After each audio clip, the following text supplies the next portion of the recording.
Hey, do you want to know how you can set the ringtone on your Android phone?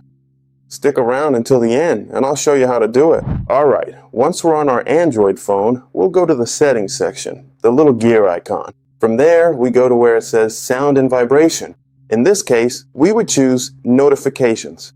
It'll take us to an app that lets us customize or set a default ringtone or personalize these sounds on our Android phone. In this case, we would choose ringtone and try out a different sound. We set this as the ringtone, and the sounds on our Android phone will be customized automatically. Then that's it.